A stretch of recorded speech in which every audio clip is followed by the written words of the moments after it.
Hello everyone, कैसे हैं आप सब। मैं हूं आप सभी का सीरेटिव डॉक्टर और स्वागत है आप सभी का आज के इस वीडियो में। तो आज के इस वीडियो में हम बात करने वाले हैं एक ऐसे बीमारी के बारे में, एक ऐसे कंडीशन के बारे में जिसको लेकर भारत में अभी भी काफ़ी जगहों पर काफ़ी ऐसे गांव हैं या फिर शहरी क्षेत्रों में भी उसको लेकर बहुत सारे मिसकंसेप्शंस भरे पड़े हैं, बहुत सारे अंधविश्वास भी भरे पड़े हैं। और उस बीमारी का नाम है मिर्गी, जिसे हम मेडिकल टर्म में एपिलेप्सी कहते हैं। आज के इस वीडियो में इसी एपिलेप्सी के बारे में हम समझेंगे कि ये एपिलेप्सी क्या होता है, क्या क्या लक्षण होते हैं इसके, कितने प्रकार की एपिलेप्सी होते हैं, ये मिर्गी को हम कैसे पहचान सकते हैं, क्या क्या इसमें उपाय किया जा सकता है, क्या क्या दवाइयाँ चलाई जाती हैं, और सबसे ज़रूरी क्या क्या अंधविश्वास हैं, क्या क्या मिसकंसेप्शंस हैं जिनसे हमें हमेशा बचकर रहना चाहिए। तो आज के इस वीडियो में इन सभी चीज़ों पर बातचीत करेंगे एक एक करके, ठीक है। तो चलिए शुरू करते हैं आज के इस वीडियो को। और अगर ये वीडियो अच्छा लगता है तो अपने दोस्तों में शेयर जरूर कीजिएगा ताकि ये जानकारी अधिक से अधिक लोगों तक पहुँच सके।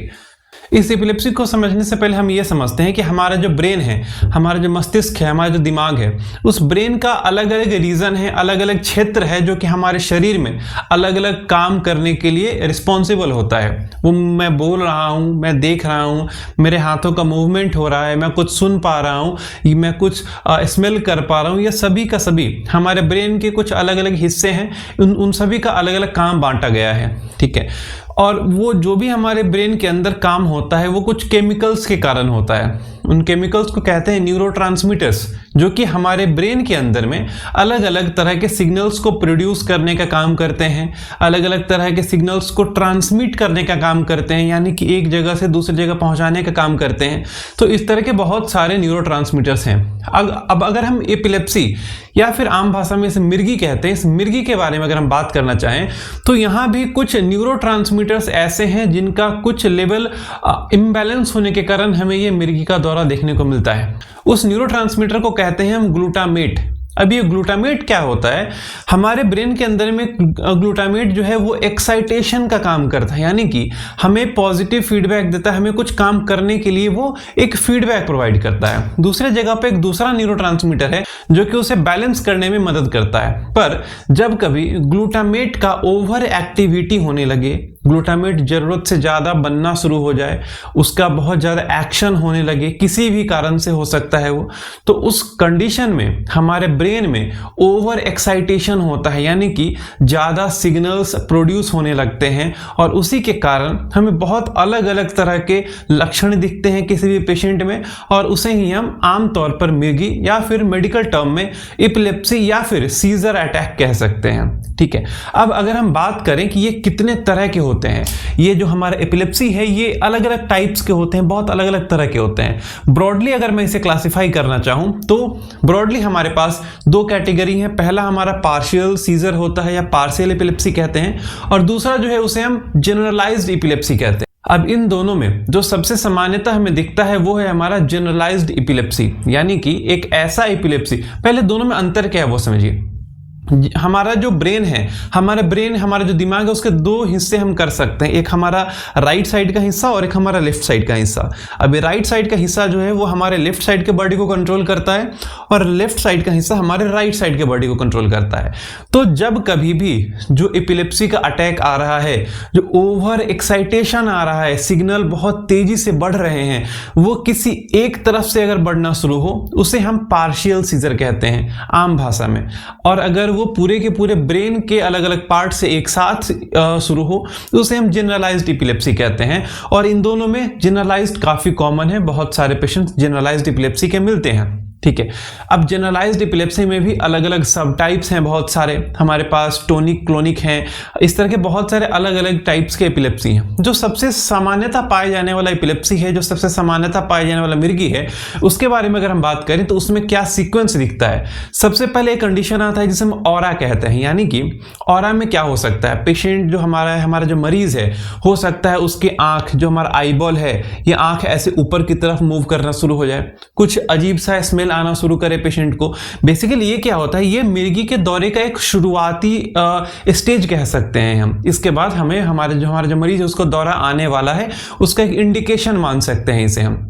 बहुत सारे पेशेंट्स में होता है कि आंख बिल्कुल ऐसे ऊपर की तरफ हो जाएगा हमारा आई बॉल, उसके बाद अलग अलग सीक्वेंस दिखता है, जैसे बहुत सारे पेशेंट्स में इसके बाद अचानक से पूरा बॉडी बहुत टाइट हो जाएगा, पूरा मुंह टेढ़ा हो जाएगा, हाथ पैर बहुत टाइट हो जाता है, उसमें आपको लकड़ी के जैसा, बिल्कुल लोहे के जैसा पेशेंट का हाथ पैर लगेगा, उस समय बिल्कुल भी हिलेगा नहीं, पेशेंट बिल्कुल अनकॉन्शियस हो जाएगा, पेशेंट थोड़ा भी कॉन्शियस नहीं रहेगा, बेहोश हो सकता है पेशेंट, ठीक है। उसके बाद मुंह से झाग आना, मुंह से जो हमारा सलाइवा है, हमारा लार है, उसका निकलना, झाग आना, ये सब हो सकता है। और अंततः ये 1 से 2 मिनट तक रहेगा, या 1 मिनट से कम भी कभी कभी रहता है ये अटैक, और इसके बाद अंततः पेशेंट एक गहरी नींद में चला जाता है, डीप स्लीप में चला जाता है, ठीक है। उस डीप स्लीप में 1 से 2 घंटे के बाद पेशेंट उठता है, पर पेशेंट को उस बीच का कुछ भी याद नहीं रहता कि क्या हुआ है उस दौरान, पेशेंट को कुछ याद नहीं रहता, हमारे मरीज को कुछ पता नहीं रहता, ठीक है। बहुत बार ऐसा हमें देखने को मिलता है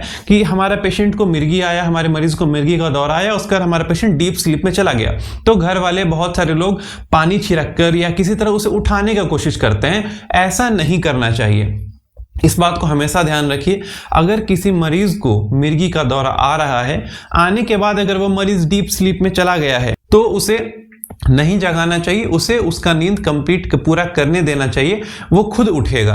अगर उसे हम जगाते हैं तो हो सकता है दोबारा से रिकरेंट अटैक आ जाए एपिलेप्सी का, मिर्गी का, ठीक है। इस बात को बहुत ध्यान रखना है।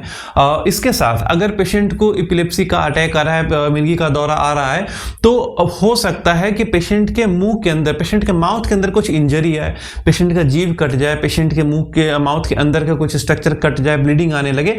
ऐसा इसलिए होता है क्योंकि पेशेंट का जो माउथ होता है ना, ये जबड़ा, ये इतना टाइट हो जाता है, आप हिला नहीं पाइएगा, आपको अगर कोशिश करने पर भी बिल्कुल लोहे जैसा सख्त हो जाता है, तो उस कारण से हो सकता है कि पेशेंट का जीभ वगैरह कुछ दांतों के अंदर आके वो कट जाए, ठीक है। तो एक ये भी कंडीशन हमें देखने को मिल सकता है एपिलेप्सी में, मिर्गी में। अब यहाँ सबसे बड़ा मिसकंसेप्शन क्या है कि गांव में या फिर बहुत सारे शहरी क्षेत्रों में भी अभी भी लोग क्या करते हैं कि जूते, चप्पल और बदबूदार मोजे सुंघाने लगते हैं पेशेंट को, ताकि हमारा जो मरीज है वो ठीक हो जाए, ऐसा लोगों को लगता है, ठीक है। पर ये बिल्कुल गलत है, इसमें कुछ भी लॉजिक नहीं है, इसका कुछ भी क्लिनिकल एविडेंस नहीं है, और ये बिल्कुल बकवास है, ठीक है। इससे कभी भी हमारा पेशेंट कुछ ठीक नहीं हो सकता, ये बिल्कुल अंधविश्वास है और बहुत बड़ा मिसकंसेप्शन है, ठीक है। इसका इलाज किया जा सकता है। इलाज के पहले इसके अगर हम डायग्नोसिस पर आए कि कैसे हम पता करेंगे मिर्गी में कि किसी भी पेशेंट को एपिलेप्सी अटैक है, तो इसे पता करने का बहुत सारा अलग अलग डायग्नोसिस प्रोसेस है। सबसे पहला तो जो क्लिनिकल, जो फिजिकल इवैल्यूएशन होता है, जो हमारे मरीज के अटेंडेंट हैं वो बताते हैं कि ऐसा ऐसा कुछ सीक्वेंस हुआ, तो उससे हम समझ सकते हैं कि ये कुछ एपिलेप्सी या सीजर अटैक का ही सिम्टम है, लक्षण है। इसके लिए हम ईईजी कराकर देख सकते हैं, जिसे हम कहते हैं इलेक्ट्रोइंसेफेलोग्राम कहते हैं। जैसा हमने एक बार एक वीडियो में मैंने बताया था, हार्ट में ईसीजी कराते हैं, उसी तरह से ब्रेन का एक स्टडी होता है जिसे हम ईईजी कहते हैं। इसमें हम क्या समझते हैं, इसमें हम क्या, हमें कि मिलता क्या है, हमारे ब्रेन के अंदर जो भी इलेक्ट्रिकल कंडक्टिविटी है, जो भी सिग्नल का ट्रांसमिशन हो रहा है, उसको हम स्टडी करते हैं इस ईईजी के रिपोर्ट में, और इसमें हमें समझ में आता है कि क्या कोई ट्रांसमिशन, जो सिग्नल ट्रांसमिशन है उसमें कुछ प्रॉब्लम है या नहीं है, हाइपर एक्साइटेशन है, बहुत ज्यादा एक्साइट हो जा रहा है हमारा न्यूरॉन, क्या है वो, उन सभी चीजों के बारे में पता चल जाता है। इसके बाद एमआरआई वगैरह भी कराकर हम देख सकते हैं। अब सबसे बड़ा और सबसे महत्वपूर्ण सवाल यह है कि आखिर ये होता क्यों है, ठीक है। तो इसके बहुत सारे कारण हो सकते हैं, और बहुत सारे कारण तो ऐसे हैं जो अभी तक पता भी नहीं है हमें, ठीक है। तो बहुत सारे केसेस में इसका अननोन रीजन होता है, पर स्टिल और भी कुछ कारण हैं। जैसे अगर हमारे पेशेंट को पहले से ब्रेन में कोई प्रॉब्लम है, जैसे ब्रेन ट्यूमर में काफी ज्यादा दिखता है, तो ब्रेन ट्यूमर के कारण हो सकता है। अगर ब्रेन में कोई इंजरी हो चुका है पहले, तो उस इंजरी के कारण हो सकता है। इसके साथ अगर कोई मदर प्रेग्नेंट है और उस प्रेगनेंसी के समय वो मदर कुछ ड्रग्स कंज्यूम कर रही हैं, तो उनके बच्चे पर ये चांस रहता है कि उनके अंदर, उनके बच्चों में ही एपिलेप्सी का सिम्टम्स, एपिलेप्सी अटैक देखने को मिल सकता है, ठीक है। और इसके अलावा बहुत सारे ऐसे भी कारण हैं जो कि अननोन है, अभी हमारे पास बिल्कुल उनका ज्ञान नहीं है। ठीक है। तो ये सब हुए इनके कारण के बारे में। अब इसके इलाज के बारे में हम अगर बात करें तो इसके लिए स्पेसिफिक दवाइयां हैं हमारे पास जिससे कि हम इसे कंट्रोल कर सकते हैं। हमारे पास एक anti epilepsy drugs, anti epilepsy medicine का पूरा बहुत बड़ा स्पेक्ट्रम है जिसमें बहुत सारी दवाइयां हैं। इसमें हम पेशेंट के सिग्नल को रिड्यूस करने का, पेशेंट के सिग्नल को कंट्रोल करने की दवाइयां देते हैं। इसके साथ साथ पेशेंट को जो अगर कुछ एंग्जाइटी या स्ट्रेस हो रहा है तो स्ट्रेस रिलीज करने के लिए दवाइयां देते हैं। बहुत सारे पेशेंट में स्लीपिंग डिस्टर्बेंस आता है, पेशेंट सो नहीं पाता है, तो उन स्लीपिंग डिस्टर्बेंस को ठीक करने के लिए दवाइयां दी जाती हैं। हमारे ब्रेन के सिग्नल को कंट्रोल करने के लिए जो मैंने बताया एंटी एपिलेप्सी ड्रग्स, उसमें अलग अलग ड्रग्स यूज करते हैं। जैसे सामान्यतः first line defence of drug में हम ऑक्सीटोल, फ्रीजियम, इन सभी ड्रग्स का इस्तेमाल करते हैं। तो ये एक ओवरव्यू हुआ, ये एक डिस्कशन हुआ मिर्गी पर, एपिलेप्सी पर। मैं आशा करता हूं कि अब से इन सभी मिसकंसेप्शंस में आप सब नहीं फंसेंगे। और अगर ये वीडियो से आपको कुछ सीखने को मिलता है तो प्लीज इस वीडियो को लाइक कीजिएगा, शेयर कीजिएगा अपने दोस्तों में, अपने आसपास के लोगों में, ताकि इस मिर्गी के बारे में सभी को समझ में आए कि ये क्या है और क्या क्या मिसकंसेप्शंस हैं जिनसे हमें दूर रहना चाहिए। अगर आपको कोई डाउट है, कोई क्वेरी है तो वो भी आप कमेंट में पूछ सकते हैं या फिर मुझे मेरे इंस्टाग्राम पर डीएम कर सकते हैं, उसका लिंक मैंने डिस्क्रिप्शन में दे दिया है। ठीक है, तो फिर मिलते हैं अगले वीडियो में एक नए टॉपिक के साथ। तब तक के लिए be happy and be safe.